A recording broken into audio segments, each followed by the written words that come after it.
رمضان تبدیلی اور انقلاب کا مہینہ۔ پیش لفظ، انسان صرف خاک و خون نہیں ہے بلکہ وہ کچھ اس کے سوا ہے، اور خاک و خون کے سوا جو ہے حقیقت میں وہی بیش قیمت ہے، لیکن جو بیش قیمت ہے اس کی طرف توجہ کم ہی جاتی ہے، اور جو وقتی اور عارضی چیز جسم اور اس کی ضروریات کی شکل میں ہم کو ملی ہیں، ہماری پوری توجہ بالعموم اسی کی طرف رہتی ہے، اور ہمارا طرز عمل ایسا ہوتا ہے گویا عارضی اور وقتی چیزیں عارضی نہیں بلکہ دائمی ہیں۔ یہ وہ بنیادی خطا ہے جس کی وجہ سے انسان اپنے مقام عظمت سے گر جاتا ہے۔ اللہ تعالیٰ نے فرمایا کہ بلا شبہ ہم نے انسان کو بہترین ساخت اور فطرت پر پیدا کیا ہے، اس سے بیش قیمت اور بلند شے کا کوئی تصور بھی نہیں کر سکتا۔ اس تقویم اور ساخت کا خاص تعلق انسان کی روح اور اس کے کردار سے ہے۔ انسان کے تصورات، جذبات، مطمع نظر اور عزائم صحیح تر اور بلند نہ ہوں تو حقیقت کی نگاہ میں اس کی کوئی قدر و قیمت باقی نہیں رہتی۔ زندگی کا یہ وہ پہلو ہے جو بنیادی اہمیت کا حامل ہے۔ اس سے سرسری طور پر گزر جانا کسی ظلم سے کم نہیں۔ ہم کیا ہیں اور کیا نہیں، ہمیں کیا ہونا ہے اور کیا نہیں ہونا ہے، یہ صرف مطالعے اور باتوں کا موضوع نہیں ہے۔ اس کے لیے ضروری ہے کہ کوئی عملی اور پریکٹیکل پروگرام طے کیا جائے تاکہ تصورات اور خیالات ہماری زندگی میں نمایاں ہوں۔ اسی مقصد کے حصول کے لیے سال کا ایک مہینہ رمضان کا متعین فرمایا گیا ہے۔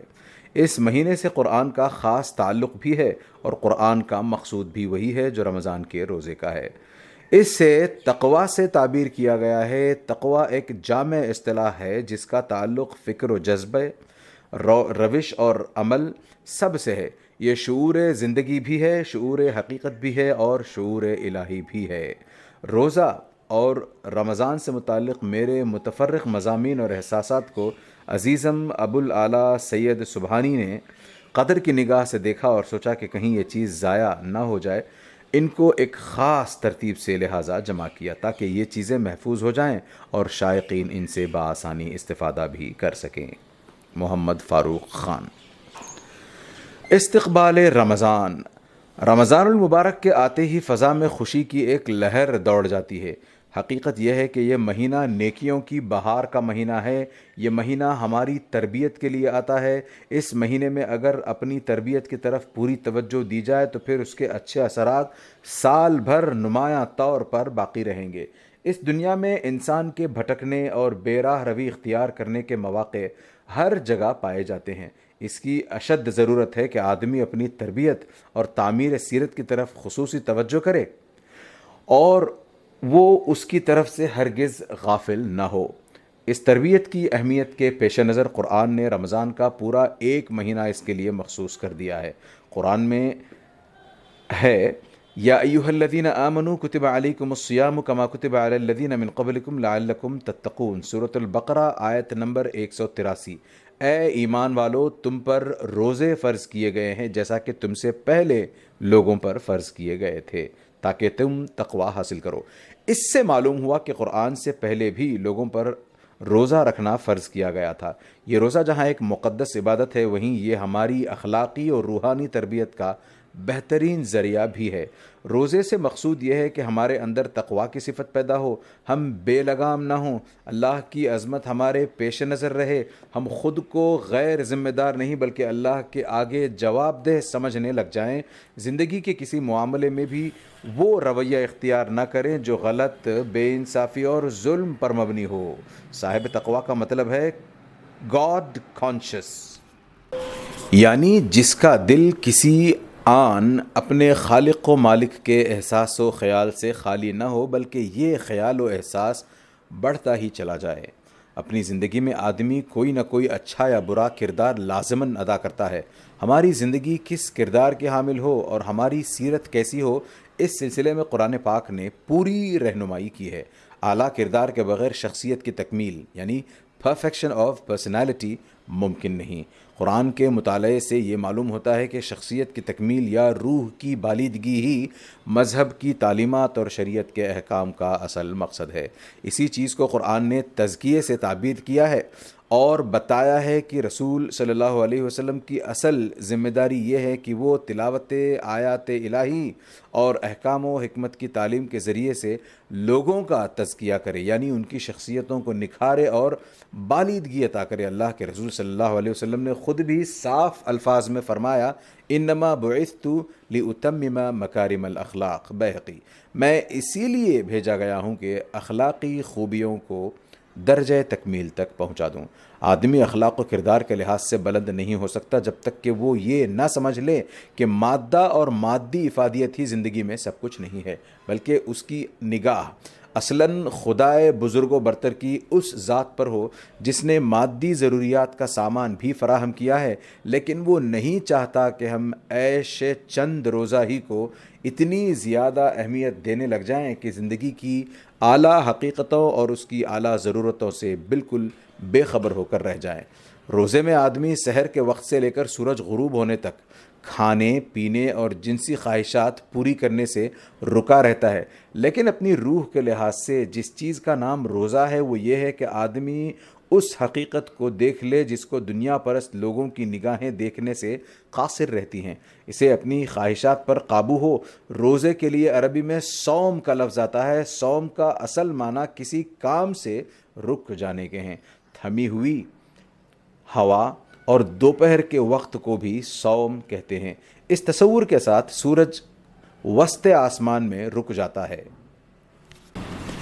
یعنی اس تصور کے ساتھ کہ سورج وسط آسمان میں رک جاتا ہے، روزے سے مطلوب صرف یہی نہیں ہے کہ آدمی روزے کی حالت میں کھانے پینے اور جنسی خواہشات کی تکمیل سے اپنے آپ کو روکے رکھے۔ کھانے پینے سے تو صرف روزے کی حالت میں باز رہے، لیکن گناہ اور ہر ناپسندیدہ طرز عمل سے ہمیشہ کے لیے باز آ جائے۔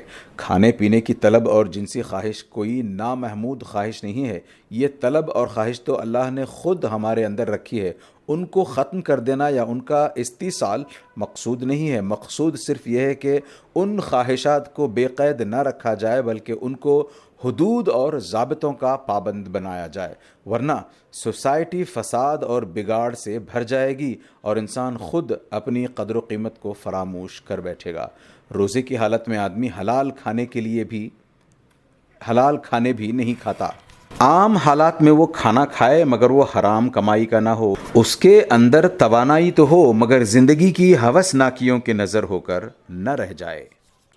منہ میں زبان تو ہو مگر وہ دروغ گو نہ ہو، اس کے پاس آنکھیں تو ہوں مگر عفیف ہوں۔ زندگی سے فرار تو اختیار نہ کرے مگر زندگی اس کی پاکیزگی کی آئینہ دار ہو۔ روزہ بتاتا ہے کہ صرف جسمانی ضرورتوں ہی سے زندگی وابستہ نہیں ہے، زندگی میں اور بھی کچھ چیزیں ہیں جو ہماری توجہ کی مستحق ہیں۔ روزہ بندے کو اللہ کی طرف اور زندگی کے اعلیٰ مقاصد اور اعلیٰ کیفیات کی طرف متوجہ کرتا ہے، جن کے حصول کے بغیر عام حیوانات اور انسانوں کے درمیان حقیقی امتیاز قائم نہیں ہو سکتا۔ روزے دار ایک طرح سے اپنے آپ کو اللہ کے لیے زیادہ سے زیادہ فارغ کرتا ہے، وہ کامل طور پر اللہ کی طرف متوجہ ہونے کی کوشش کرتا ہے۔ اس لحاظ سے اعتکاف اور روزے کے درمیان بڑی مناسبت اور مشابہت پائی جاتی ہے، اس لیے رمضان کے آخری دنوں میں اعتکاف کو پسند فرمایا گیا ہے۔ خود نبی کریم صلی اللہ علیہ وسلم رمضان کے آخری 10 روز کا اعتکاف کرتے تھے۔ پھر روزے کے ذریعے سے آدمی کے اندر ایک خاص صفت پیدا ہو جاتی ہے جسے ہم صبر و عزیمت کی صفت کہتے ہیں۔ اس صفت کے بغیر کسی اعلیٰ کردار کا تصور نہیں کیا جا سکتا اور نہ اس کے بغیر دنیا میں کوئی بڑا کارنامہ انجام دیا جا سکتا ہے۔ رمضان میں مسلسل 1 مہینے تک صبر و ضبط اور اللہ تعالیٰ کی فرما برداری کی عملی مشق کرائی جاتی ہے۔ اس لیے نبی کریم صلی اللہ علیہ وسلم نے رمضان کے بارے میں فرمایا، ہوا شہر الصبری، بیہقی، یعنی وہ صبر کا مہینہ ہے۔ روزہ ہمیں غریبوں کی تکلیف اور ان کی بھوک اور بے بسی کا احساس دلاتا ہے اور ہمیں اس بات پر ابھارتا ہے کہ ہم کسی کو پریشان حالی میں نہ چھوڑیں، ضرورت مندوں کے ساتھ ہمدردی سے پیش آئیں، غم زدہ لوگوں کی غمخواری کو اپنا فرض سمجھیں، اسی لیے رمضان کے بارے میں نبی کریم صلی اللہ علیہ وسلم کا ارشاد یہ بھی ہے، ہوا شہر المواسات بحقی، یعنی وہ غمخواری اور ہمدردی کا مہینہ ہے۔ روزہ اظہار شکر بھی ہے۔ روزہ رکھ کر بندہ اس بات کا اظہار کرتا ہے کہ وہ اللہ کو فراموش نہیں کر سکتا، وہ دنیا کی ساری لذتوں کو فراموش کر سکتا ہے، لیکن کسی حال میں بھی اپنے محسن حقیقی کو فراموش نہیں کر سکتا۔ ہم جانتے ہیں کہ زندگی کی آبرو تعلق باللہ ہے۔ اللہ تعالیٰ سے تعلق نہ ہو تو زندگی بے وقعت اور بے نور اور بے رونق ہو جاتی ہے۔ جس طرح دین آفاقیت کے بغیر ناقص رہتا ہے، ٹھیک اسی طرح حیات دوام کے تصور کے بغیر بے معنی ہو کر رہ جاتی ہے۔ اللہ سرچشمہ حیات ہے، وہ ہمیں حیات دائمی کی بشارت دیتا ہے۔ اللہ کا سب سے بڑا احسان انسانیت پر یہ ہے کہ اس نے سارے انسانوں کی رہنمائی کے لیے قرآن جیسی کتاب اتاری۔ قرآن کے نزول کا مقصد یہ ہے کہ انسان اللہ کی بڑائی تسلیم کرے۔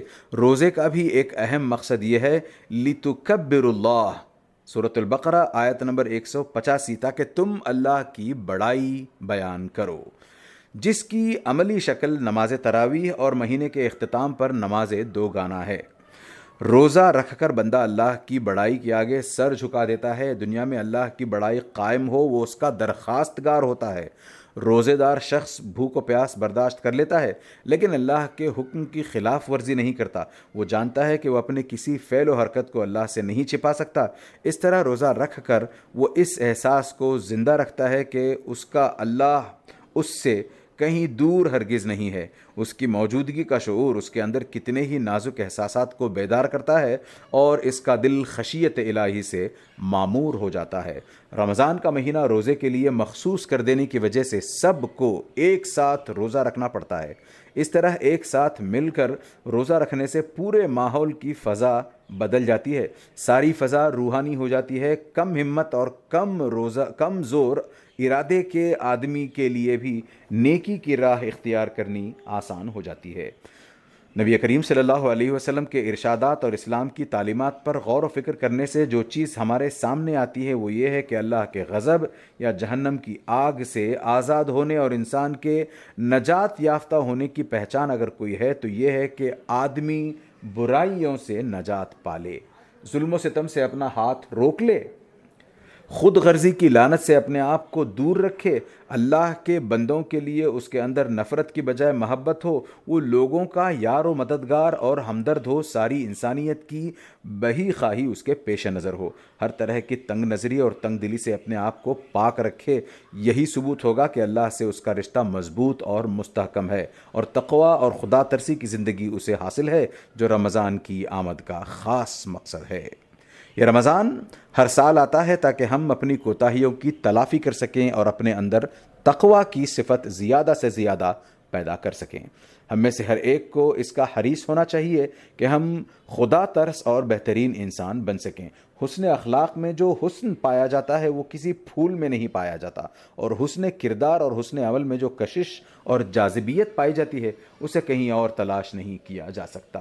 قرآن کی اصطلاح میں یہی الحسنہ ہے۔ اللہ کا ہم سے اصل مطالبہ بھی اسی کا ہے۔ اس کی پاکی اور قدوسیت کا تقاضا ہم سے یہی ہونا بھی چاہیے تھا۔ رمضان کا مہینہ اسی لیے آتا ہے تاکہ اس مہینے میں اس مطلوب شے کے حصول کے لیے ہم خاص طور سے کوشش کر سکیں۔ روزہ کیا ہے؟ انسان کی فطرت کو یا فطری صلاحیتوں اور قوتوں کے ابھرنے اور نشو و نما پانے کے لیے تعلیم و تربیت کی ضرورت ہوتی ہے۔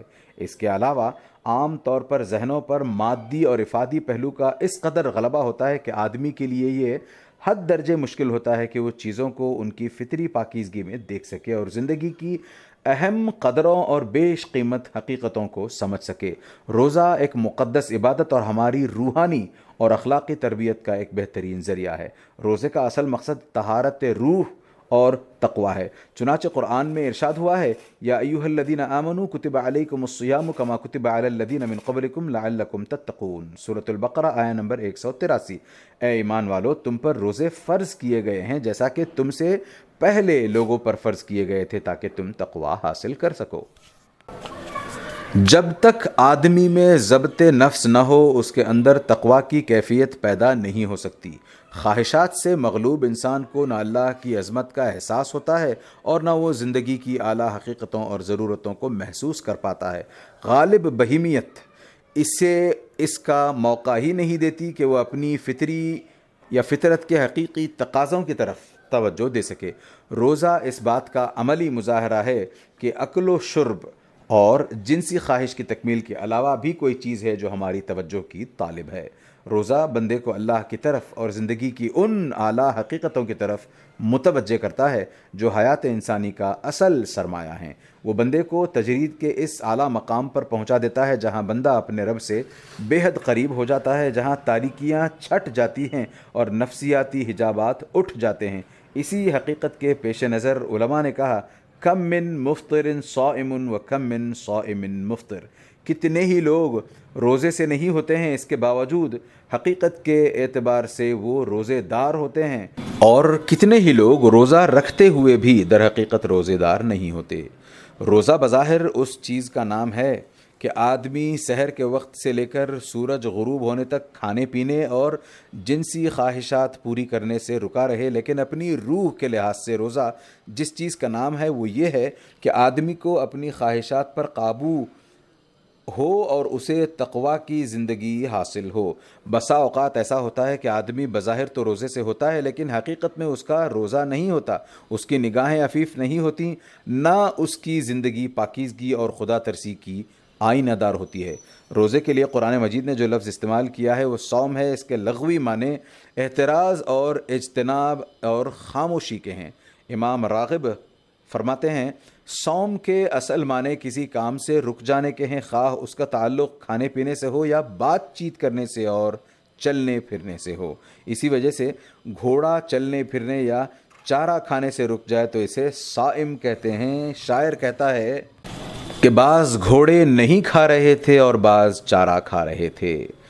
تھمی ہوئی ہوا اور دوپہر کے وقت کو بھی صوم کہتے ہیں، اس تصور کے ساتھ کہ اس وقت سورج وسط آسمان میں رک جاتا ہے۔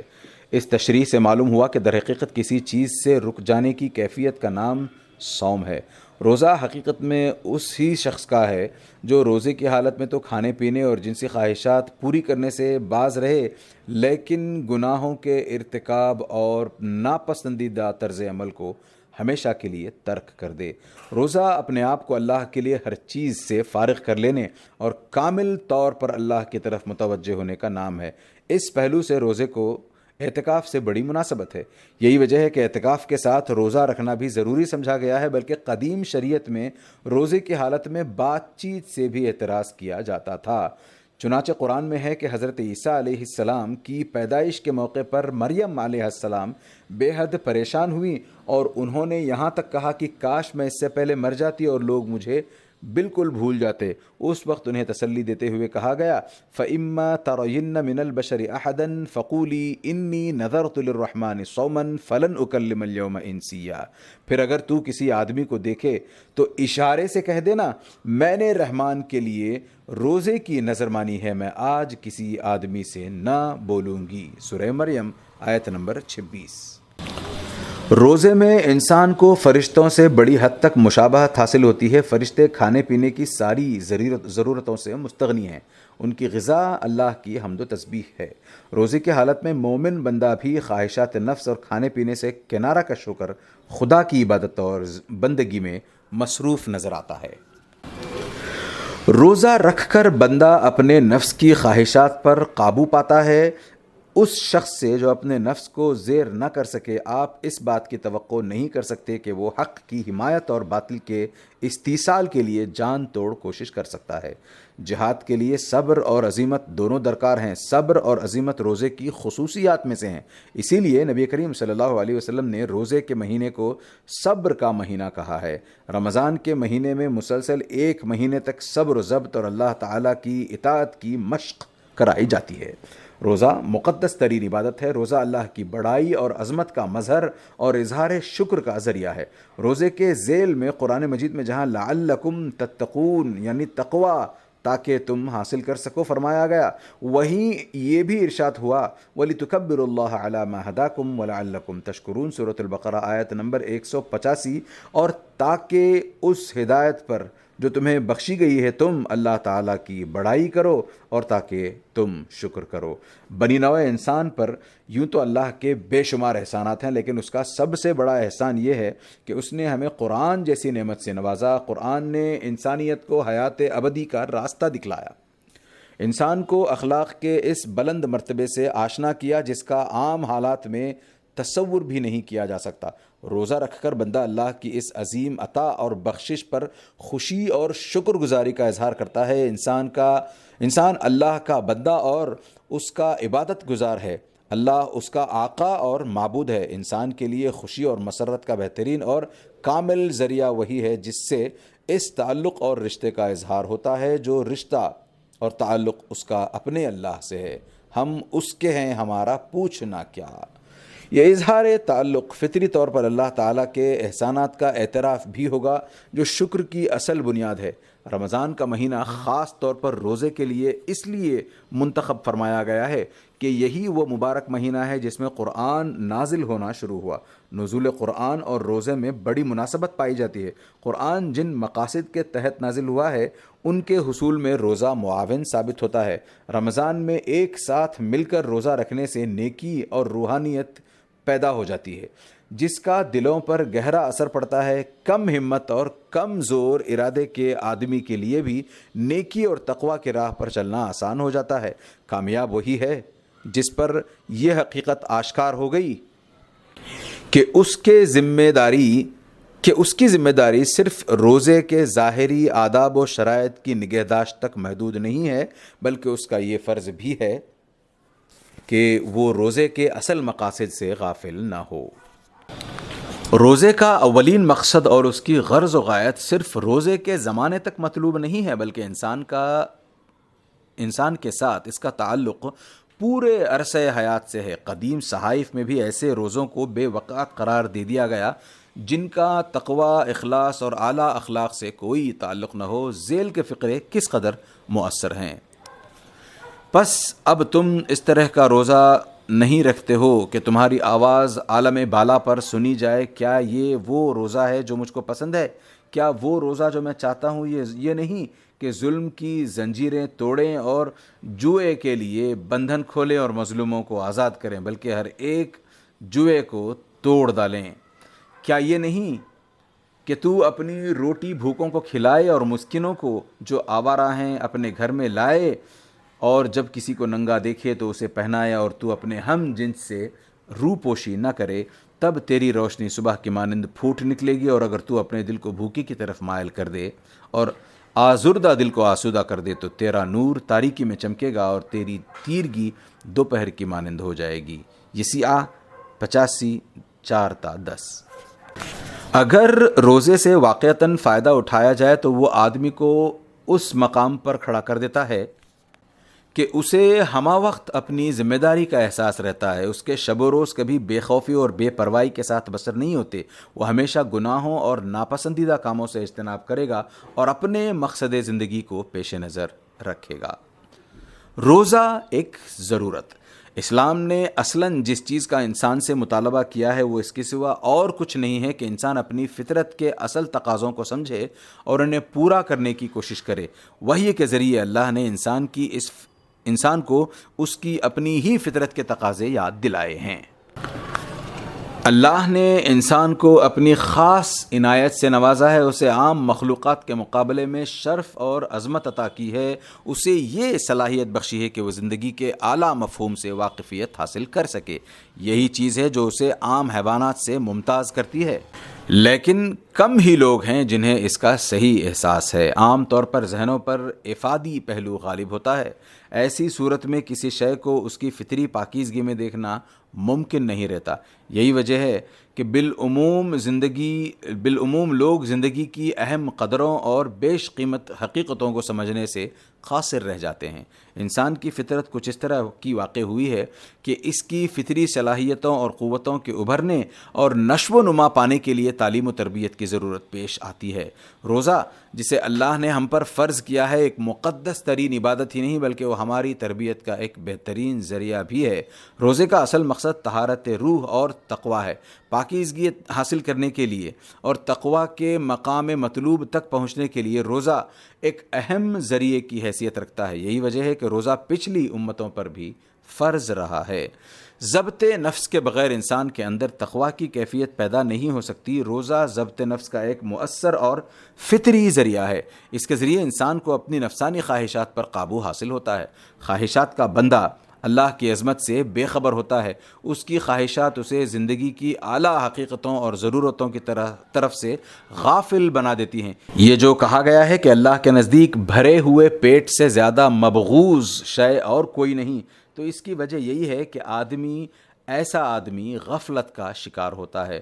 غالب بہیمیت اسے اس کا موقع ہی نہیں دیتی کہ وہ اپنی فطرت کے حقیقی تقاضوں کی طرف توجہ دے سکے۔ روزہ اس بات کا عملی مظاہرہ ہے کہ اکل و شرب اور جنسی خواہش کی تکمیل کے علاوہ بھی کوئی چیز ہے جو ہماری پوری توجہ کی طالب ہے۔ روزہ بظاہر اس کا نام ہے کہ آدمی سحر کے وقت سے لے کر غروب آفتاب تک کھانے پینے اور جنسی خواہش پورے کرنے سے رکا رہے، لیکن اپنی روح کے اعتبار سے روزہ جس چیز کا نام ہے وہ یہ ہے کہ آدمی کو اپنی خواہشات پر قابو ہو اور اسے تقویٰ کی زندگی حاصل ہو۔ اسی حقیقت کے پیش نظر بعض علماء نے کہا کہ بہت سے روزے دار مفطر یعنی روزہ نہ رکھنے والے کے حکم میں ہوتے ہیں اور بہت سے مفطر روزے دار کے حکم میں آتے ہیں۔ اس کا مطلب یہی ہے کہ کتنے آدمی بظاہر روزے سے ہوتے ہیں لیکن حقیقت کی نگاہ سے دیکھا جائے تو ان کا روزہ ہی نہیں ہوتا، تقویٰ اور پاکیزگی کی زندگی انہیں حاصل ہی نہیں ہوتی۔ اس کے برخلاف کتنے ہی ایسے لوگ ہوتے ہیں جو روزے دار نہ ہونے کی حالت میں بھی حقیقت کے اعتبار سے روزے دار ہوتے ہیں، صائم ہوتے ہیں۔ ان کے کان غیبت سے ناآشنا، ان کی نگاہیں عفیف اور پاک باز اور ان کی زندگی پاکیزگی اور خدا ترسی کا آئینہ دار ہوتی ہیں۔ یہ بات اگر ہم میں پیدا نہ ہو سکی تو گویا ہم نے سرے سے روزہ ہی نہیں رکھا۔ ملائکہ سے مشابہت۔ روزے میں انسان کو فرشتوں سے ایک طرح کی مشابہت حاصل ہوتی ہے۔ فرشتے کھانے پینے کی ساری ضرورتوں سے مستغنی ہیں، اللہ کی تسبیح و تقدیس ہی ان کی غذا ہے۔ روزے میں انسان بھی خواہشات نفس سے کنارہ کش ہو کر اللہ تعالیٰ کی عبادت و طاعت میں مصروف ہوتا ہے۔ جہاد کی روح۔ حق سے محبت اور باطل سے نفرت انسان کا فطری تقاضا ہے۔ حق سے محبت کا حق انسان سے اسی وقت ادا ہو سکتا ہے جب کہ اسے اپنی قوتوں، اپنی خواہشات اور اپنے ان جذبات پر قابو حاصل ہو جو اسے صحیح راستے سے ہٹا کر باطل راہوں پر لگا دیتے ہیں۔ اپنی قوتوں پر قابو پانے کے لیے مجاہدہ اولین شرط ہے، یعنی مجاہدہ اولین شرط ہے۔ روزہ رکھ کر انسان اپنے نفس سے جہاد شروع کر دیتا ہے۔ اس شخص سے جو اپنے نفس کو زیر نہ کر سکے، اس بات کی توقع نہیں کی جا سکتی کہ وہ حق کی حمایت اور باطل کے استیصال کی جان توڑ کوشش کر سکتا ہے۔ صبر و عزیمت کے بغیر جہاد ممکن نہیں، اور صبر و عزیمت روزے کی خصوصیات میں سے ہیں۔ اسی لیے نبی کریم صلی اللہ علیہ وسلم نے روزے کے مہینے کو صبر کا مہینہ فرمایا ہے۔ ہمدردی اور مواسات۔ روزے سے صاحب ثروت شخص کو بھی اس بات کا احساس ہو جاتا ہے کہ بھوک اور فاقے سے انسان کا کیا حال ہوتا ہے۔ عیش و عشرت کی زندگی میں انسان کو دوسروں کی تکلیف اور بھوک پیاس کا احساس نہیں ہو پاتا۔ ایسی حالت میں اس کا قوی اندیشہ ہوتا ہے کہ وہ انسانی خصوصیات اور ہمدردی کے جذبے سے یکسر محروم ہو جائے۔ روزے کی حالت میں آدمی کو بھوک پیاس کا عملی تجربہ ہوتا ہے۔ اس طرح آدمی کے اندر فطری طور پر یہ احساس ابھرتا ہے کہ وہ ناداروں اور غربا کے ساتھ ہمدردی سے پیش آئے اور انہیں ان کی پریشان حالی میں نہ چھوڑ دے۔ نبی کریم صلی اللہ علیہ وسلم رمضان کے مہینے کو مواسات کا مہینہ فرماتے تھے اور اس مہینے میں آپ حد درجے فیاض ہوتے تھے۔ اللہ کی عظمت کا اظہار۔ روزہ اللہ کی بڑائی اور عظمت کا مظہر ہے۔ رمضان کے مہینے میں ایک طرف بندے کی ابدیت اور محکومی کا مظاہرہ ہوتا ہے تو دوسری طرف اللہ کی آقائی اور بڑائی کا اظہار ہوتا ہے۔ شکر گزاری۔ روزہ جس طرح سراپا تقویٰ اور حصول تقویٰ کا قریب ترین ذریعہ ہے، اسی طرح وہ سراپا شکر گزاری بھی ہے، اور اس میں لوگوں کو اللہ کا شکر گزار بندہ بنانے کی خاصیت بھی پائی جاتی ہے۔ روزے کے ذیل میں جہاں لعلکم تتقون یعنی تم تاکہ تقوی حاصل کر سکو فرمایا گیا ہے، وہیں پر یہ بھی فرمایا گیا ہے وَلِتُكَبِّرُوا اللَّهَ عَلَى مَا هَدَاكُمْ وَلَعَلَّكُمْ تَشْكُرُونَ سورۃ البقرہ آیت نمبر 185، تاکہ اس ہدایت پر جو تمہیں اس نے بخشی ہے اللہ تعالیٰ کی بڑائی بیان کرو اور تاکہ تم اس کا شکر کرو۔ روزہ مقدس ترین عبادت ہے، اس کی حیثیت محض تربیتی کورس کی سی نہیں ہے۔ یہی وجہ ہے کہ روزہ اظہار شکر کا ذریعہ بن سکا۔ بنی نوع انسان پر اللہ تعالیٰ کے احسانات کی کوئی انتہا نہیں ہے۔ اس کا سب سے بڑا احسان یہ ہے کہ اس نے ہمیں قرآن جیسی نعمت سے نوازا۔ قرآن بندوں کے لیے سب سے بڑی نعمت اور رحمت ہے۔ قرآن نے انسان کو حیات ابدی اور دائمی فلاح کا راستہ دکھلایا، انسان کو اخلاق کے اس بلند مرتبے پر کھڑا کیا جس کا تصور بھی نہیں کیا جا سکتا تھا۔ روزہ رکھ کر بندہ اس نعمت پر خوشی اور شکر گزاری کا مظاہرہ کرتا ہے۔ انسان کے مجد و شرف کی اصل چیز حقیقت میں وہ تعلق اور نسبت ہے جو اس کے اور خدائے برتر کے درمیان پایا جاتا ہے۔ ہزار جان گرامی فدا بئیں نسبت۔ انسان کے لیے خوشی اور مسرت کے اظہار کا بہترین اور کامل ذریعہ وہی ہے جس سے بندے اور اللہ کے درمیان پائے جانے والے تعلق اور نسبت کا اظہار ہوتا ہو۔ یہی وجہ ہے کہ عیدین کے موقع پر اپنی خوشی کا اظہار ہم خاص طور پر تکبیر اور نماز کے ذریعے کرتے ہیں۔ یہ نماز اور تکبیر مسرت کا اظہار بھی ہیں اور اللہ کے حضور بندے کی طرف سے ادائے شکر بھی۔ اسی طرح روزے سے بھی شکر کا عملی مظاہرہ ہوتا ہے۔ اللہ نے قرآن نازل فرما کر بندوں پر اپنی نعمت تمام کر دی۔ بندے بھی اس کی خوشی اور شکر گزاری میں روزہ رکھتے اور کامل طہارت اور پاکی کے ساتھ اللہ کی طرف متوجہ ہوتے ہیں۔ عاجزی اور خاکساری۔ روزہ سراپا عاجزی اور خاکساری کا اظہار بھی ہے۔ یہی وجہ ہے کہ کفارہ سیئات میں روزے کا بڑا دخل ہے۔ چنانچہ شریعت میں کفارے کے طور پر بھی روزہ رکھنے کا حکم آیا ہے۔ قدیم صحیفوں میں بھی اس کی طرف اشارہ ملتا ہے کہ روزہ سراپا عاجزی و خاکساری ہے، اس لیے دعا کی قبولیت اور اللہ کی رحمت کو اپنی طرف متوجہ کرنے میں اس کا بڑا دخل ہے۔ ہمارا روزہ۔ آج ہم روزہ رکھتے ہیں پھر بھی اس سے وہ نتائج حاصل نہیں ہوتے جو فطرتاً اس سے حاصل ہونے چاہیے۔ اس کی وجہ حقیقت میں یہ ہے کہ ہم روزہ تو رکھتے ہیں مگر اس کے پورے آداب کو ملحوظ نہیں رکھتے۔ روزے میں کھانے پینے سے تو ضرور رک جاتے ہیں لیکن ان بہت سی باتوں سے نہیں رکتے جن سے ہمیں احتراز کا حکم دیا گیا ہے۔ بظاہر ہم روزے سے ہوتے ہیں لیکن ہمارے تمام اعضاء و جوارح اور ظاہری و باطنی قوتیں اور جذبات صائم نہیں ہوتے۔ نہ تو ہم اپنے پاؤں اور اپنی نگاہ اور دل کو منکرات سے روکتے ہیں اور نہ ہی ہماری زبانیں بدگوئی، غیبت اور کذب و افطرا سے محفوظ رہتی ہیں۔ ہمارے کان معصیت کی طرف بلانے والوں کو سنتے ہیں اور ہمیں کھانے پینے، لین دین اور دیگر معاملات میں حلال و حرام کا بہت کم خیال ہوتا ہے۔ ایسی حالت میں اگر ہم روزے سے ثمرات و برکات کی توقع رکھتے ہیں تو یہ ہماری نادانی ہے۔ روزہ تو در حقیقت وہی ہے جس میں اس کے آداب کا پورا لحاظ رکھا جائے، اسی سے وہ زندگی میسر آ سکتی ہے جسے تقوی اور احسان شناسی کی زندگی کہا جا سکے۔ اگر روزے سے واقعتاً فائدہ اٹھایا جائے تو وہ روزے دار کو اس مقام پر کھڑا کر دیتا ہے کہ اسے ہمہ وقت اپنی ذمہ داری کا احساس رہتا ہے۔ اس کے شب و روز کبھی بے خوفی اور بے پرواہی میں نہیں بسر ہوتے۔ شاید آپ نے کبھی ان عورتوں کو دیکھا ہو جو کنویں سے پانی بھر کر گھروں میں پہنچاتی ہیں۔ ایسا ہوتا ہے کہ پانی سے بھرا ہوا ایک گھڑا سر پر ہے اور بغل میں بھی ایک اور گھڑا ہے۔ پانی کا گھڑا لیے ہوئے راستے میں کوئی جان پہچان کی عورت مل گئی تو رک کر اس سے باتیں بھی کر لیتی ہیں۔ گفتگو کے وقت دیکھا گیا ہے کہ گھڑا سر پر ہے، ہاتھ اس سے الگ کیے ہوئے ہیں، لیکن کیا مجال کہ سر سے گھڑا گر جائے۔ بظاہر وہ گفتگو میں مصروف ہوتی ہیں لیکن ان کی توجہ گھڑے کی طرف سے ہٹنے نہیں پاتی. انہیں اپنے گھڑے کا پورا خیال رہتا ہے.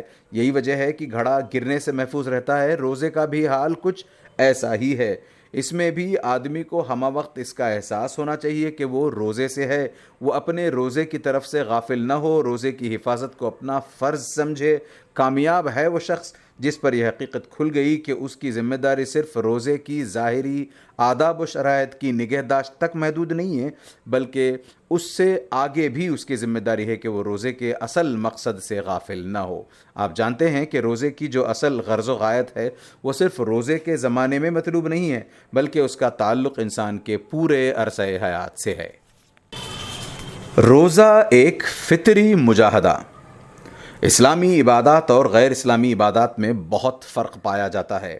اسلامی عبادات فطری ہونے کے سبب حد درجے معتدل ہیں. اسلام میں روزے سے مقصود تکلیف و تعذیب جسمانی نہیں, بلکہ اس سے صرف تزکیہ و تربیت اور تقرب الہی مطلوب ہے. قرآن پاک میں ارشاد ہے, یرید اللہ بکم الیسر ولا یرید بکم العسر, یعنی اللہ تمہارے ساتھ آسانی چاہتا ہے, وہ تمہارے ساتھ سختی نہیں چاہتا.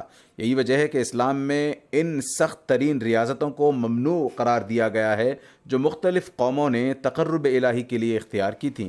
پہلے روزہ دن رات کا ہوتا تھا. روزے کا وقت صبح سے شام تک ٹھہرا دیا گیا. وَكُلُوا وَاشْرَبُوا حَتَّى يَتَبَيَّنَ لَكُمُ الْخَيْطُ الْأَبْيَضُ مِنَ الْخَيْطِ الْأَسْوَدِ مِنَ الْفَجْرِ ثُمَّ أَتِمُّوا الصِّيَامَ إِلَى اللَّيْلِ. سورہ بقرہ 187. نیز راتوں کو کھاؤ پیو یہاں تک کہ تم کو سیاہی شب کی دھاری سے سپیدہ صبح کی دھاری نمایاں نظر آ جائے, تب یہ سب کام چھوڑ کر رات تک روزہ پورا کرو. نبی کریم صلی اللہ علیہ وسلم فرماتے ہیں, لا صوم من صوم الابد. بخاری اور مسلم. جس نے برابر روزہ رکھا یعنی جس نے ہمیشہ روزہ رکھا گویا اس نے روزہ ہی نہیں رکھا. زہد اور تقوی کی راہ سے جو لوگ عمر بھر روزہ رکھنا چاہتے ہیں, اسلام نے اس سے روک دیا اور ہدایت کی گئی کہ آدمی پر اس کے نفس کا بھی حق ہے اور اس پر اس کے ملنے والوں کا بھی حق ہے. اس لیے وہ روزہ بھی رکھے اور کھائے پیے بھی, راتوں کو آرام بھی کرے اور اللہ کے حضور عبادت میں کھڑا بھی ہو. مسلسل روزے رکھنا اپنے جسم کو بالکل آرام نہ پہنچنے دینا اسلامی تعلیم کے منافی ہے. جاہلیت کے زمانے میں لوگ روزے کی مدت میں مقاربت سے احتراز کرتے تھے. چونکہ یہ بات خلاف فطرت تھی اس لیے اکثر لوگوں میں اس سے خیانت ہوئی. قرآن نے بتایا کہ مقاربت کی ممانعت صرف دن کی حد تک ہے جبکہ آدمی روزے سے ہوتا ہے. رات میں بیویوں سے مقاربت جائز ہے. فرمایا, احل لکم لیلۃ الصیام الرفث الی نسائکم ہن لباس لکم وانتم لباس لہن علم اللہ انکم کنتم تختانون انفسکم فتاب علیکم وعفى عنکم فالآن باشروہن وابتغوا ما کتب اللہ. سورۃ البقرہ آیت نمبر 187. تمہارے لیے روزے کی شب میں اپنی بیویوں سے مقاربت حلال کی گئی. وہ تمہارے لیے لباس ہیں اور تم ان کے لیے لباس کی حیثیت رکھتے ہو. اللہ کو معلوم ہے کہ تم اپنے آپ سے خیانت کرتے تھے تو وہ تم پر مہربان ہوا اور اس نے تمہیں معاف کر دیا. اب ان سے ملو جلو اور اللہ نے تمہارے لیے جو کچھ لکھا ہے اسے حاصل کرو. ایک سفر میں نبی کریم صلی اللہ علیہ وسلم نے ایک شخص کو دیکھا کہ روزے سے اس کا حال برا ہے, لوگوں نے اس پر سایہ کر رکھا ہے. تو آپ صلی اللہ علیہ وسلم نے فرمایا, لیس من البر الصوم فی السفر. بخاری اور مسلم. یہ کوئی نیکی نہیں ہے کہ سفر میں روزہ رکھا جائے.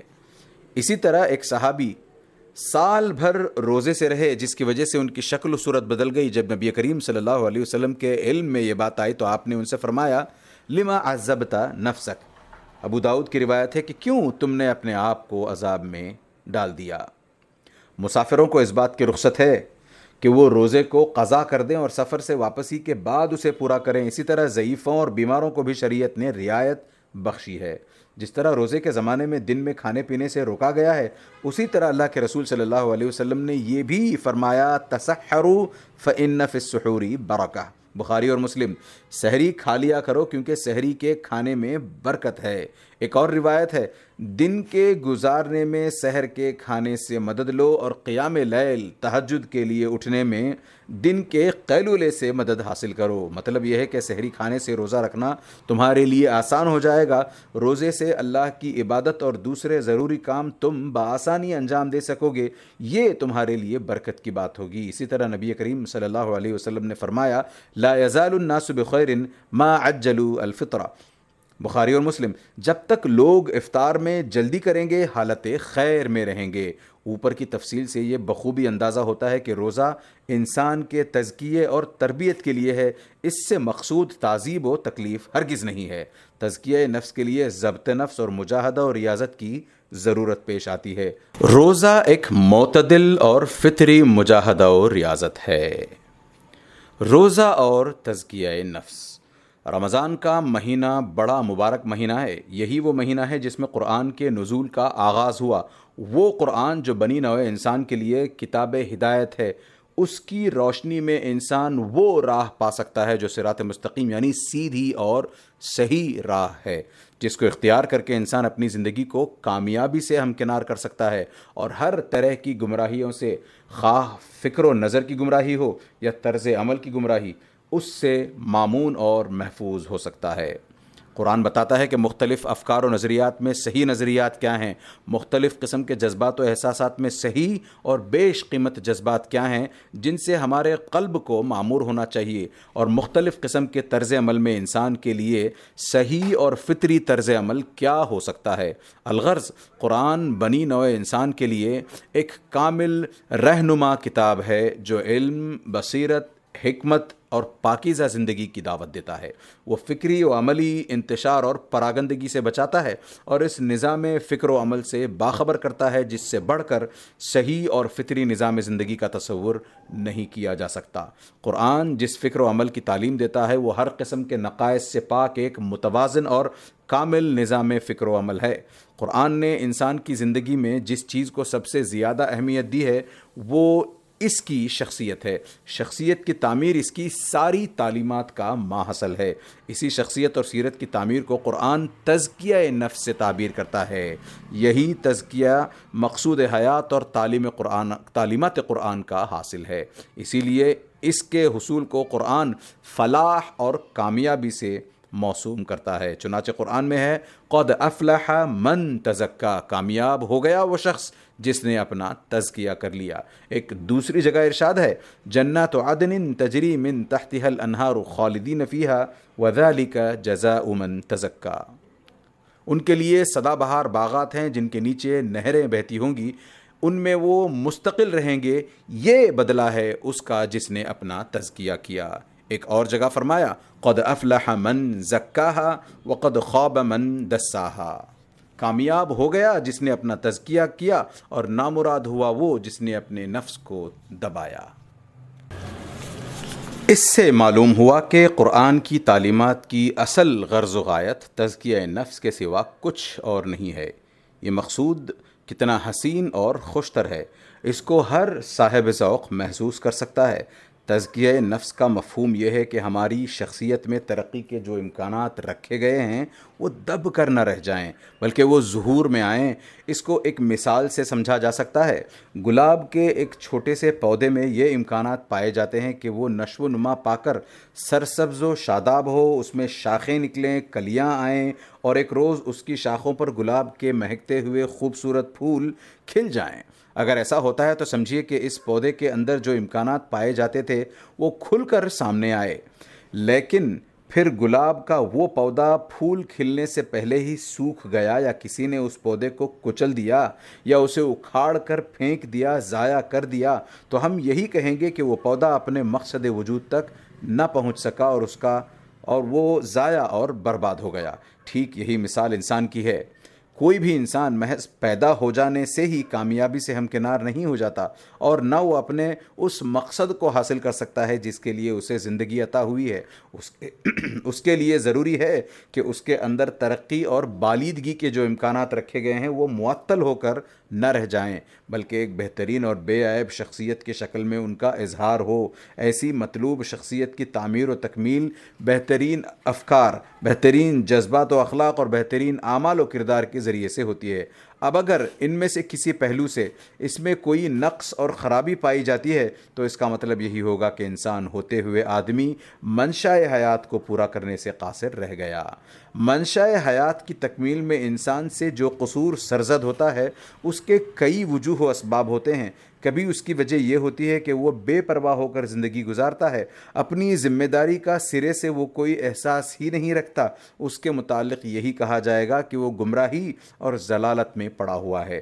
کبھی ایسا بھی ہوتا ہے کہ انسان مادی منفعتوں اور جسمانی لذتوں کا ایسا گرویدہ ہوتا ہے کہ وہ محض جسم کے آس پاس رہ کر زندگی گزارتا ہے۔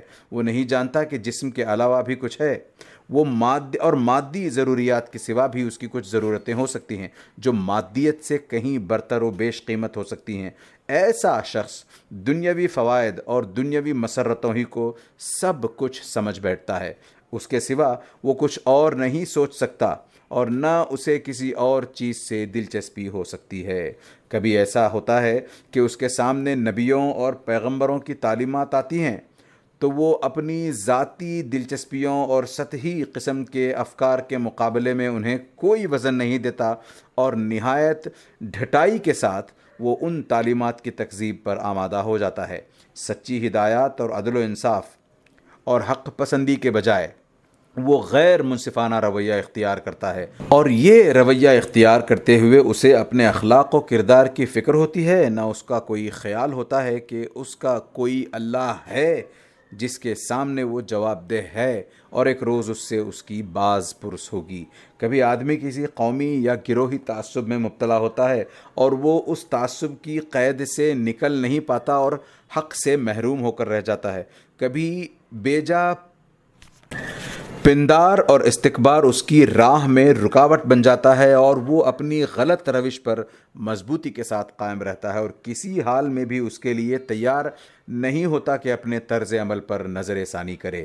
اس طرح انسان آنکھ رکھتے ہوئے اندھا بنا رہتا ہے، کان رکھتے ہوئے بہرا اور دل رکھتے ہوئے پتھر کی طرح بے حس ثابت ہوتا ہے۔ انہی وجوہ سے حق سے بیگانہ لوگوں کو قرآن میں کہیں ظالم قرار دیا گیا ہے، کہیں مجرم اور سرکش کہا گیا ہے، کہیں ناشکرا اور احسان فراموش قرار دیا گیا ہے، اور کہیں جانوروں میں شمار کیا گیا ہے بلکہ جانوروں سے بھی بدتر ٹھہرایا گیا ہے، اور کہیں انہیں بے حس اور مردہ تاریکیوں کا پرستار گردانا گیا ہے۔ جن خرابیوں اور رکاوٹوں کا ہم نے ذکر کیا ان میں کچھ تو نفسیاتی ہیں اور کچھ کا تعلق جہل، مادیت اور ظاہر پرستی سے ہے۔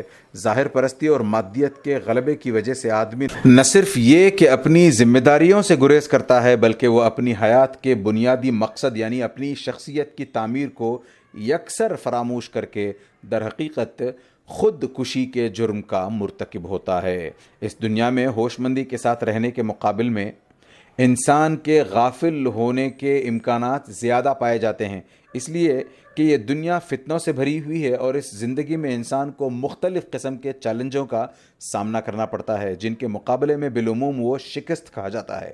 ایسی صورت میں ضروری تھا کہ انسان کی تعلیم و تربیت کی طرف خصوصی توجہ دی جائے، چنانچہ ہماری تربیت کے لیے رمضان کا پورا 1 مہینہ مخصوص کر دیا گیا اور اس مہینے میں روزے رکھنا فرض قرار دیا گیا۔ یہ روزہ کئی پہلوؤں سے تزکیہ نفس یا تعمیر سیرت میں غیر معمولی کردار ادا کرتا ہے۔ آپ جانتے ہیں کہ صبر و استقامت اور انضباط نفس کے بغیر ہم کسی شخصیت اور سیرت کا تصور نہیں کر سکتے۔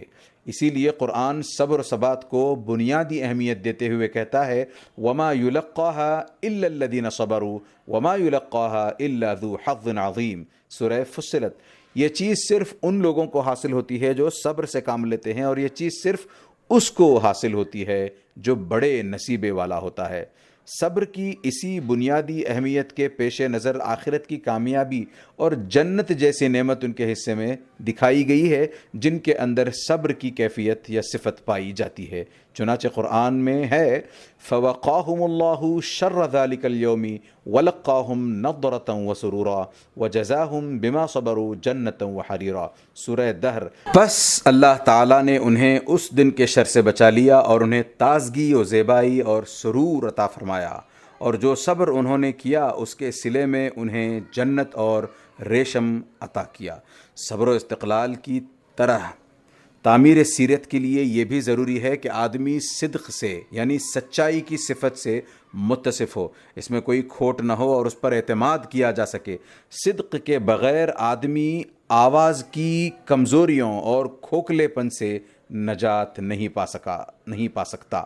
اس لیے قرآن کی نگاہ میں صبر کی طرح صدق کو بھی زندگی میں بنیادی اہمیت حاصل ہے۔ فرمایا گیا لیجزی اللہ الصادقین بصدقہم، تاکہ اس دن اللہ سچوں کو ان کی سچائی کا بدلہ دے۔ سورہ احزاب۔ ایک اور جگہ فرمایا قال اللہ ھذا یوم ینفع الصادقین صدقہم لہم جنات تجری من تحتها الانہار خالدین فیہا ابدا رضی اللہ عنہم ورضوا عنہ ذلک الفوز العظیم۔ سورۃ المائدہ۔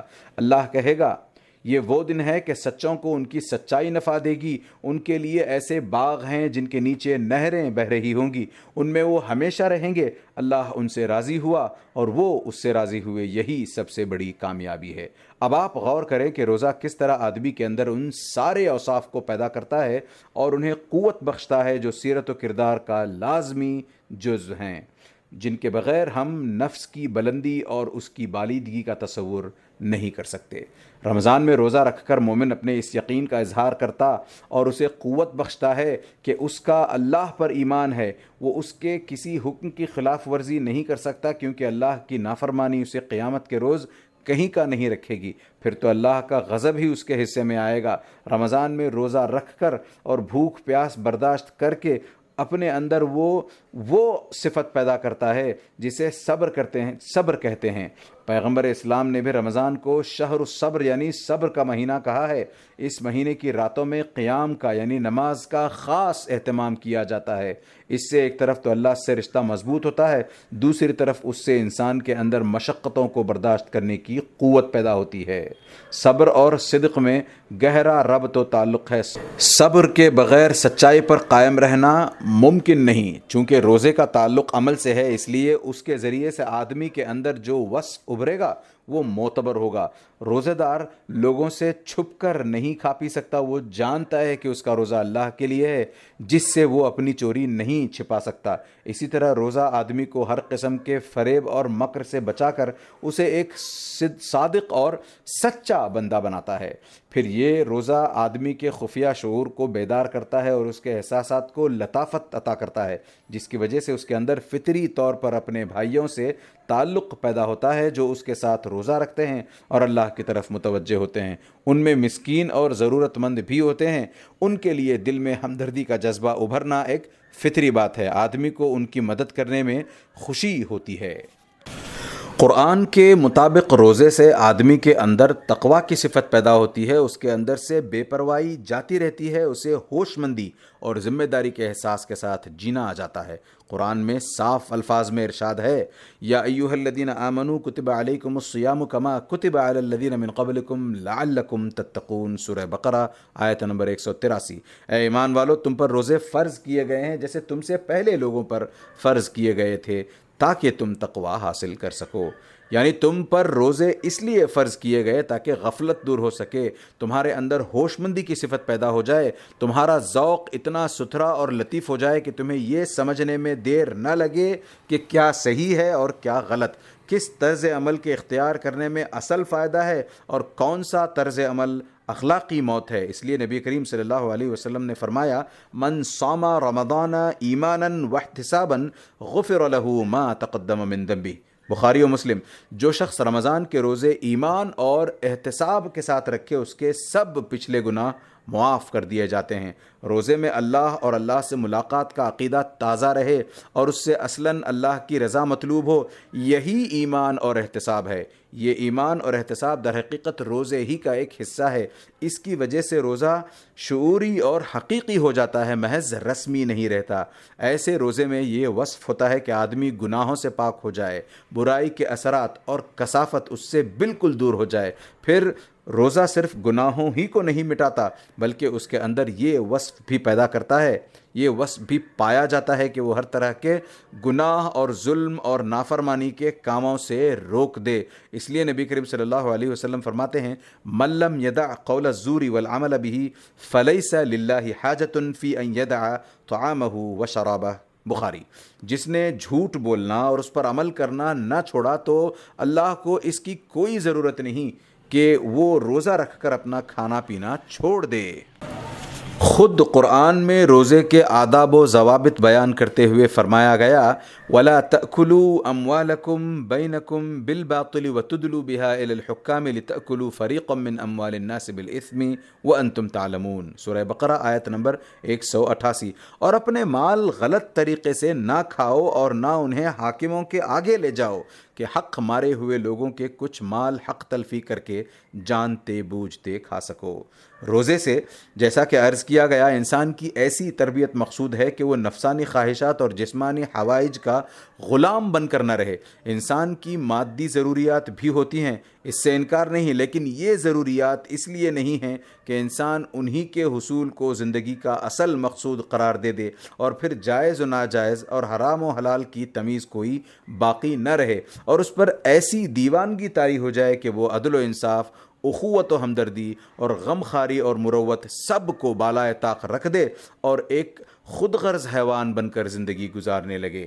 انسان جب اللہ کے حکم سے روزے رکھتا ہے اور دن میں کھانا پینا ترک کر دیتا ہے اور جنسی خواہشات پوری کرنے سے باز رہتا ہے تو حقیقت میں وہ اپنے کو اس کے لیے تیار کرتا ہے کہ وہ اللہ کے ہر حکم کی تعمیل کرے گا اور زندگی کے ہر میدان میں اللہ کا فرما بردار اور وفادار بندہ بن کر رہے گا۔ یہ عزم و ارادہ ایسا ہے کہ اس کے ساتھ سرکشی اور نافرمانی کے رجحانات پیدا نہیں ہو سکتے۔ ایسا شخص یہ ہرگز پسند نہیں کر سکتا کہ وہ اللہ کی نگاہ میں مجرم قرار پائے یا اس کے ہاں ظالم اور مفسد ٹھہرایا جائے، یا فیصلے کے دن کاذب اور منافق ثابت ہو اور اس کا شمار ان لوگوں میں ہو جو جہالت کی تاریکیوں میں گم ہوتے ہیں، جن کو اپنی قدر و قیمت کا کوئی پتہ ہوتا ہے نہ وہ اپنے انجام سے واقف ہوتے ہیں۔ ایک مہینے کے مسلسل روزے سے یہ حقیقت روشن ہو جاتی ہے کہ دنیا کی مادی نعمتوں سے بڑھ کر بھی کوئی نعمت ہے جسے کبھی نظر انداز نہیں کیا جا سکتا، اور وہ ہے اپنے رب کی یاد اور اس کی خوشنودی کی طلب، جس کا نام لے کر ہم روزہ رکھتے ہیں اور جس کا نام لے کر ہم شام کو روزہ افطار کرتے ہیں۔ یہ چیز روزے کو ایک بہترین عبادت کا درجہ دیتی ہے، ایسی عبادت جس کے ذریعے ہمارے نفس کا تزکیہ ہوتا ہے۔ دنیا کی ساری نعمتوں میں سب سے بڑی نعمت حیات اور شعور حیات ہے، لیکن یہ حیات باطل ہو کر رہ جاتی ہے جب ہم اس کی تکمیل کے فرائض سے غفلت برتتے ہیں۔ زندگی کی اصل کمائی اعلیٰ سیرت و کردار ہے، یہی اعلیٰ سیرت و کردار حاصل کرنے کو تزکیہ نفس کہتے ہیں۔ اگر ہمارے روزے سے تزکیہ نفس کا نہ ہو سکے اور روزہ رکھنے کے باوجود ہم اخلاق و کردار کے حامل نہ بن سکے تو اس کے سوا کچھ اور نہیں کہا جا سکتا کہ ہمارا روزہ حقیقی روح سے خالی محض ایک رسمی روزہ ہے۔ ضرورت ہے کہ ہمارا روزہ محض رسمی روزہ نہ ہو بلکہ حقیقی روزہ ہو اور اس سے وہ اصل مقصد حاصل ہو جس کے لیے اللہ نے اسے ہم پر فرض کیا ہے۔ ماہ رمضان کی معنویت انفرادی اور اجتماعی زندگی میں انسان کی زندگی اپنے اندر بڑے امکانات رکھتی ہے، شرط یہ ہے کہ ان سے فائدہ اٹھایا جائے اور ان کو روبکار آنے کا موقع فراہم کیا جائے۔ اس کی مثال بالکل ایسے ہی ہے جیسے ایک بیج کے اندر اس بات کے امکانات رکھے گئے ہیں کہ وہ ایک درخت بن سکے، لیکن اگر کوئی اس بیج کو گرم توے پر بھون دے تو پھر ان سارے ہی امکانات کا خاتمہ ہو جاتا ہے جو اس بیج کے اندر موجود ہوتے ہیں۔ اب اس سے درخت بننے کی امید نہیں رکھی جا سکتی اور نہ ہم اس سے پھل پھول اور کسی گھنے سایہ کی توقع کر سکتے ہیں۔ ٹھیک یہی حال انسان کی زندگی کا ہے۔ انسان کی یہ ایک ضرورت ہے کہ اس کی فطری صلاحیتوں اور قوتوں کو ابھرنے اور نشو و نما پانے کے لیے تعلیم و تربیت کا اہتمام کیا جائے۔ عام حیوانات کے خلاف انسان کا اپنا ایک اخلاقی وجود ہے۔ اس اخلاقی وجود کے کچھ لازمی تقاضے ہیں۔ ان تقاضوں کو پورا کیے بغیر انسان کی زندگی کی تکمیل اور اس کی کامیابی کا ہم تصور نہیں کر سکتے۔ اس دنیا میں بالعموم ذہنوں پر مادیت اور دنیاوی مفاد پرستی کا ایسا غلبہ ہو جاتا ہے کہ آدمی کے لیے حد درجے مشکل ہوتا ہے کہ وہ زندگی کو اس کی فطری پاکیزگی میں دیکھ سکے اور زندگی کی اہم قدروں اور بیش قیمت حقائق کو سمجھ سکے۔ ایسی حالت میں انسان کی تربیت اور تزکیے کی ضرورت حد درجے بڑھ جاتی ہے۔ ماہ رمضان کی اہمیت اور اس کی معنویت کا آپ اندازہ اس سے کر سکتے ہیں کہ یہ پورا مہینہ ہماری فکری، روحانی اور عملی تربیت کے لیے خاص کر دیا گیا ہے۔ پھر تربیت کے لیے ان تمام لوازم کو بھی ملحوظ رکھا گیا ہے جو ہماری روح کی بالیدگی اور ہماری سیرت کی تعمیر میں معاون ہوتے ہیں۔ رمضان میں ہماری جس طرح تربیت کا اہتمام کیا گیا ہے وہ کوئی ادھوری اور ناقص تربیت ہرگز نہیں ہے۔ اس تربیت سے مطلوب یہ ہے کہ انسان نہ صرف یہ کہ اپنی انفرادی زندگی میں صالح اور نیک بن سکے بلکہ اسے اجتماعیت کا بھی شعور ہو اور وہ اجتماعی تقاضوں کو بھی پورا کرے، کیونکہ اس کے بغیر کسی اعلیٰ کردار یا اعلیٰ اخلاق کا تصور ممکن نہیں۔ اللہ تعالیٰ کے مطلوب انسان وہی ہو سکتے ہیں جو اپنی انفرادی زندگی میں بھی بہترین انسان ثابت ہوں اور جو اجتماعی زندگی سے بھی فرار اختیار نہ کریں بلکہ اس پہلو سے بھی اپنی ذمہ داریوں کا پورا احساس رکھتے ہوں۔ قرآن میں ہے شہر رمضان الذی انزل فیہ القرآن ھدی للناس وبینات من الھدی والفرقان فمن شہد منکم الشہر فلیصمہ۔ سورہ بقرہ آیت نمبر 185۔ رمضان کا مہینہ وہ ہے جس میں قرآن اتارا گیا لوگوں کی ہدایت کے لیے، اور ہدایت اور امتیاز حق و باطل کی دلیلوں کے ساتھ۔ لہٰذا تم میں سے جو کوئی اس مہینے میں موجود ہو اسے چاہیے کہ اس کے روزے رکھے۔ ہماری تربیت کے لیے ماہ رمضان کو منتخب کیا گیا اور اس کا رشتہ واضح طور پر قرآن مجید سے قائم کیا گیا ہے۔ قرآن کے نزول کا مقصد رمضان کے روزوں کے مقصد سے مختلف نہیں ہے۔ قرآن انسانی زندگی کے لیے ہدایت بن کر نازل ہوا ہے اور اس لیے نازل ہوا ہے کہ لوگ دلائل اور بصائر کی روشنی میں حق کو پا سکیں اور ان کے اندر حق و باطل میں فرق و امتیاز کرنے کی پوری صلاحیت پیدا ہو جائے۔ وہ کبھی بھی دھوکہ کھا کر باطل کو حق اور حق کو باطل سمجھنے کی غلطی نہ کریں۔ ان کے قدم کسی حال میں بھی غلط راہوں پر نہ پڑیں۔ وہ اتنے بلند ہو جائیں کہ پستیاں انہیں اپنی طرف راغب کرنے میں ناکام ہو جائیں۔ وہ حق کی روشنی کے ایسے قدر شناس ہوں کہ اندھیرے کبھی انہیں اپنے اندر گم نہ کر سکیں۔ یہ ایک حقیقت ہے کہ روزے کے ذریعے رمضان کے مہینے کو خاص امتیاز حاصل ہے۔ یہ روزہ ایک مقدس عبادت اور ہماری اخلاقی اور روحانی تربیت کا ایک بہترین ذریعہ بھی ہے۔ پھر ہم جانتے ہیں کہ ضبط نفس، فرض شناسی اور تقویٰ کے بغیر اعلیٰ تربیت ایک بے معنی لفظ بن کر رہ جاتا ہے۔ چنانچہ قرآن میں صاف الفاظ میں ارشاد ہوا ہے کہ روزے کا اصل مقصد تقویٰ کا حصول ہے۔ تقویٰ کا مطلب ہوتا ہے احساس ذمہ داری، ضبط نفس، خدا ترسی، بڑی حقیقت کے پیش نظر چھوٹی چیزوں سے صرف نظر کرنا۔ خواہشات سے مغلوب انسان نہ تو اللہ کی عظمت اور اس کی بزرگی کا صحیح احساس کر سکتا ہے اور نہ ہی زندگی کی اعلیٰ قدروں اور اعلیٰ حقیقتوں کو محسوس کر سکتا ہے، اور نہ اس کے لیے یہ ممکن ہوتا ہے کہ وہ راہ خدا پر چل سکے۔ روزہ اس حقیقت کا عملی مظاہرہ ہے کہ اکل و شرب اور جنسی خواہشات کی تکمیل ہی پوری زندگی نہیں ہے بلکہ ان کے علاوہ کچھ اعلیٰ حقیقتیں بھی ہیں جو اصل سرمایہ حیات ہیں۔ روزہ بظاہر یہ ہے کہ آدمی سحر سے لے کر غروب آفتاب تک کھانے پینے کی اور جنسی خواہش پوری کرنے کی چیزوں سے رکا رہے، لیکن اپنی روح اور اسپرٹ کے لحاظ سے روزہ حقیقت میں اس چیز کا نام ہے کہ آدمی کو اپنی خواہشات پر قابو ہو اور اسے تقویٰ کی زندگی حاصل ہو، اس کی نگاہیں عفیف ہو اور اس کی زندگی پاکیزگی اور خدا ترسی کی آئینہ دار ہو۔ روزے کا مطلب یہ ہے کہ روزے کی حالت میں تو وہ کھانے پینے کی اور جنسی خواہشات پوری کرنے سے باز رہے، لیکن گناہوں کے ارتکاب اور ناپسندیدہ کاموں کو ہمیشہ کے لیے ترک کر دے۔ روزہ اپنے آپ کو اللہ کے لیے فارغ کر لینے اور کامل طور پر اس کی جانب متوجہ ہونے کا نام ہے۔ اس پہلو سے روزے اور اعتکاف کے درمیان گہری مناسبت پائی جاتی ہے۔ یہی وجہ ہے کہ اعتکاف کے ساتھ روزہ رکھنا ضروری قرار دیا گیا ہے اور رمضان کے آخری 10 دنوں میں اعتکاف کرنا مشروع ٹھہرایا گیا ہے۔ رمضان کی معنویت اور اہمیت، جیسا کہ ہم عرض کر چکے ہیں، انفرادی اور اجتماعی دونوں ہی پہلوؤں سے ہے۔ نبی صلی اللہ علیہ وسلم کے ارشادات سے تو یہ حقیقت بخوبی واضح ہو جاتی ہے۔ ہم یہاں اس سلسلے میں چند احادیث نقل کرنا چاہیں گے۔ حضور اکرم صلی اللہ علیہ وسلم فرماتے ہیں کہ یہ صبر و استقامت کا مہینہ ہے۔ جو لوگ رمضان کی برکتوں سے پورا فائدہ اٹھاتے ہیں اور ماہ رمضان کے آداب کا پورا لحاظ رکھتے ہیں، ان کے لیے یہ پورا مہینہ خیر و برکت سے معمور ہوتا ہے۔ ماہ رمضان میں اجتماعیت کی پوری شان پائی جاتی ہے۔ سبھی اہل ایمان ایک ساتھ روزہ رکھتے ہیں اور زیادہ سے زیادہ عبادت اور نیک کاموں میں مشغول ہوتے ہیں۔ اس سے معاشرے میں نیکی اور روحانیت کی ایک فضا پیدا ہو جاتی ہے جس کا دلوں پر گہرا اثر مرتب ہوتا ہے۔ عام حالات میں آدمی کو ایک دوسرے کی تکلیف اور بھوک کا احساس کم ہی ہوتا ہے، لیکن روزے میں بھوک پیاس کا عملی تجربہ آدمی کے اندر یہ احساس پیدا کرتا ہے کہ وہ ناداروں اور ضرورت مندوں کو فراموش نہ کرے بلکہ ان کے ساتھ ہمدردی سے پیش آئے اور ان کی پریشانیوں کو دور کرنے کی کوشش کرے۔ خود نبی کریم صلی اللہ علیہ وسلم اس مہینے میں انتہا درجے فیاض ہوتے تھے۔ حضور اکرم صلی اللہ علیہ وسلم فرماتے ہیں کہ یہ مہینہ شہر المواسات یعنی ہمدردی اور غمخواری کا مہینہ ہے۔ بیہقی فی شعب الایمان، یعنی روزے میں اپنے دوسرے بھائیوں کے لیے ہمدردی کا جذبہ شدت کے ساتھ ابھرنا چاہیے۔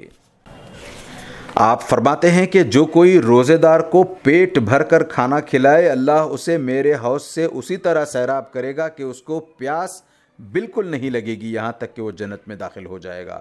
نبی کا ارشاد ہے صلی اللہ علیہ وسلم کہ جو شخص رمضان میں اپنے مملوک یعنی خادم یا غلام کے کام میں تخفیف کر دے گا، اللہ اسے جہنم کی آگ سے چھٹکارا دے گا۔ ابن خزیمہ۔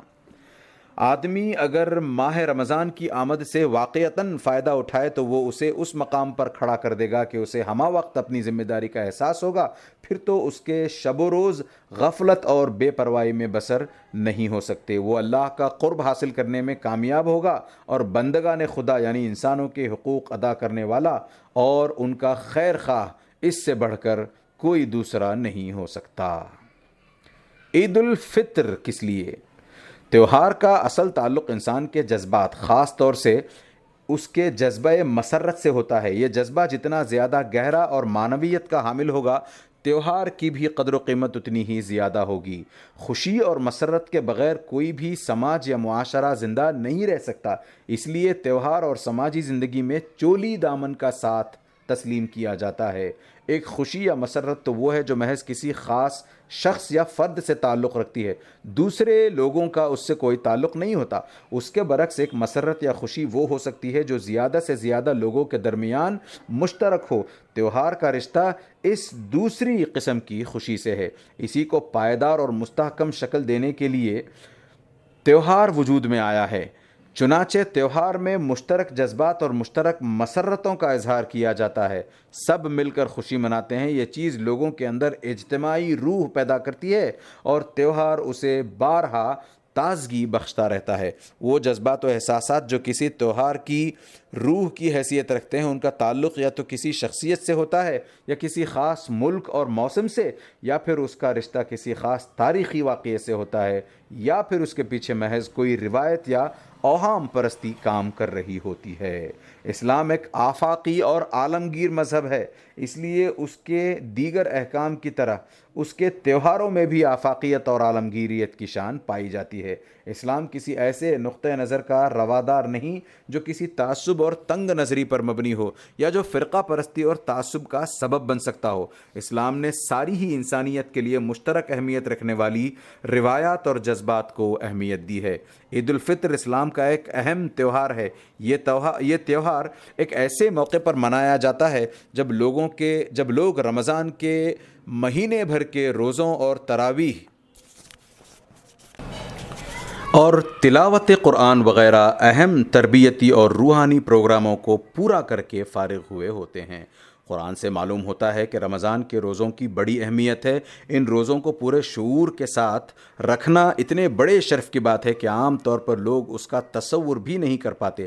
قرآن بتاتا ہے کہ روزے کی اصل غرض و غایت تقویٰ کا حصول ہے، یعنی روزے کا اصل مقصد یہ ہے کہ اس کے ذریعے سے آدمی کے اندر اللہ کا خوف اور اس کی بڑائی کا احساس پیدا ہو جائے، اور وہ ہر طرح کی برائیوں سے بچتے ہوئے ایک ذمہ دارانہ زندگی بسر کرنے کا اہل بن سکے اور اس قرآن کا حق پہچانے جو اس ماہ مبارک میں نازل ہوا ہے، جو اپنے اندر سارے ہی انسانوں کے لیے ہدایت اور رہنمائی کا سامان رکھتا ہے، جس کی حیثیت فرقان کی ہے، جس کے ذریعے سے آدمی حق و باطل اور کھرے کھوٹے میں بآسانی تمیز کر سکتا ہے۔ قرآن اپنے اندر ایسے روشن دلائل رکھتا ہے کہ اس کی رہنمائی میں زندگی بسر کرنے والا کبھی گمراہ نہیں ہو سکتا۔ روزہ رکھ کر انسان در حقیقت اللہ کی عظمت اور اس کی بڑائی کا اعتراف اور اظہار کرتا ہے۔ اس پر اللہ کے جلال و عظمت اور اس کی کبریائی کا احساس اس درجے طاری ہوتا ہے کہ کھانا پینا اس کے مقابلے میں ہیچ ہو کر رہ جاتے ہیں۔ اللہ کی بڑائی کا اعتراف نہ کرنا بڑی بے شعوری اور ناشکری کی بات ہے۔ اللہ ان لوگوں سے جو اس کی کتاب کے حامل ہیں بجا طور پر یہ مطالبہ کرتا ہے کہ وہ اس کی نعمتوں اور بخششوں سے بہرہ مند ہو کر ناشکرے نہیں بنیں گے، بلکہ اس کے شکر گزار ہوں گے، اور ان کی یہ شکر گزاری صرف زبان کی حد تک نہیں رہے گی بلکہ زندگی کے ہر معاملے میں، خواہ وہ گھریلو معاملات ہوں یا لین دین اور تجارت کے معاملات ہوں یا سیاسی اور بین الاقوامی امور ہوں، وہ ہر معاملے میں اور ہر امر میں اللہ کی ہدایت کا پاس و لحاظ رکھیں گے اور اپنے دل میں کسی قسم کی تنگی محسوس نہیں کریں گے، بلکہ اس کے برعکس ان کا حال یہ ہوگا کہ وہ اللہ کے بے حد شکر گزار ہوں گے، اور یہ جذبہ شکر اس کے احساسات، اس کے احسانات کی معرفت کے ساتھ بڑھتا چلا جائے گا۔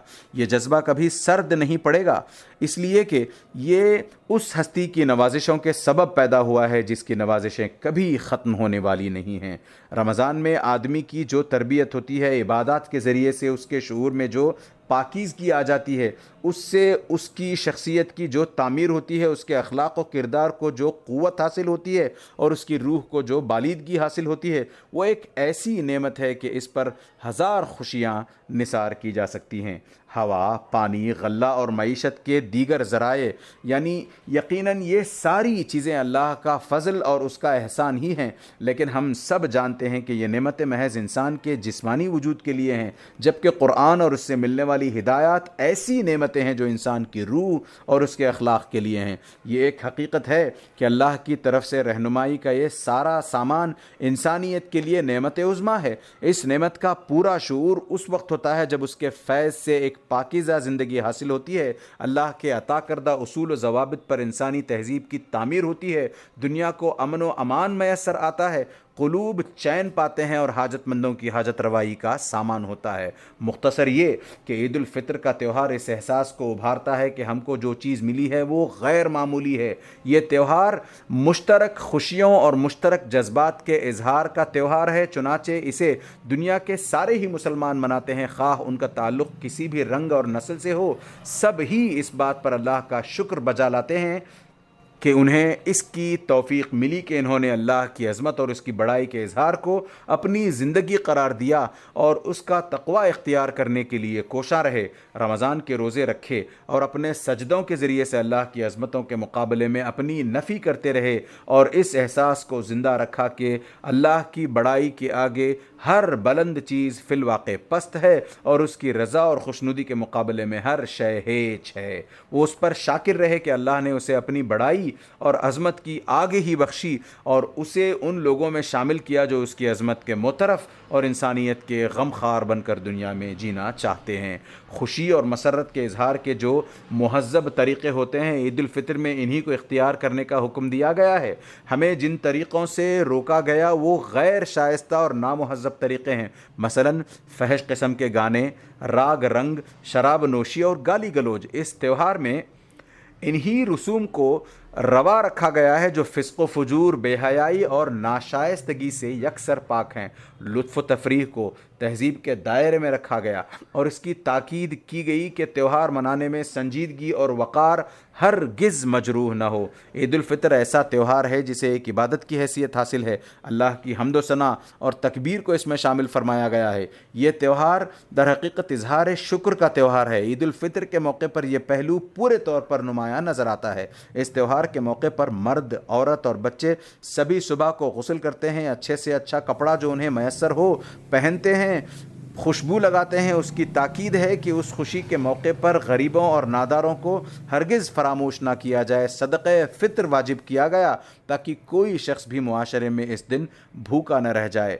حکم ہے کہ سبھی لوگ بستی سے باہر نکل کر عیدگاہ میں جمع ہوں، راستے میں تکبیر پڑھتے ہوئے یعنی اللہ کی بڑائی کا ذکر کرتے ہوئے نکلیں، اس لیے کہ اللہ کی معرفت ہی زندگی کا اصل سرمایہ بلکہ اصل زندگی اور ہماری خوشیوں کی اساس ہے۔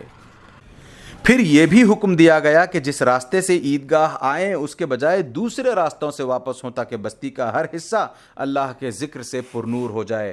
بالعموم لوگ نہیں جانتے کہ عید میں سرور اور مسرت اور بہترین جذبات کا کامل اظہار اس وقت ہوتا ہے جب عیدگاہ میں لوگ اللہ کی جناب میں صف بستہ ہو کر سجدہ عبودیت بجا لاتے ہیں۔ سب سے راحت بخش اور محبوب ترین حالت انسان کے لیے وہ ہے جس میں اس تعلق کا اظہار ہوتا ہے جو اللہ اور اس کے بندوں کے درمیان پایا جاتا ہے۔ ظاہر ہے کہ یہ حالت رکوع اور سجود سے بڑھ کر کوئی دوسری نہیں ہو سکتی۔ اللہ اور بندے کے درمیان پائے جانے والے تعلق اور نسبت کا اظہار زندگی کا سب سے شیریں نغمہ ہے۔ زندگی کا سب سے زیادہ وجد انگیز اور جاں فضا لمحہ وہی ہے جب بندہ اللہ کے آگے سر بسجود ہوتا ہے۔ اسی لیے اللہ کی جناب میں سجدہ گزارے بغیر عید کا یہ تہوار تکمیل کو نہیں پہنچتا۔ اسی طرح غریبوں، بے کسوں اور بے سہارا لوگوں کو نظر انداز کر کے بھی یہ تہوار نہیں منایا جا سکتا۔ اس تہوار میں بندگان خدا کے حقوق کا بھی پورا لحاظ رکھا گیا ہے۔ یہ تہوار بتاتا ہے کہ سارے ہی انسان ایک کنبے کی حیثیت رکھتے ہیں، ان میں باہم ہمدردی اور غم گساری کا تعلق ہونا چاہیے۔ یہ تہوار اپنے دامن میں ساری انسانیت کو سمیٹ لیتا ہے۔ سارے ہی انسانوں کو شریک مسرت دیکھنا اسلام کی فطرت ہے۔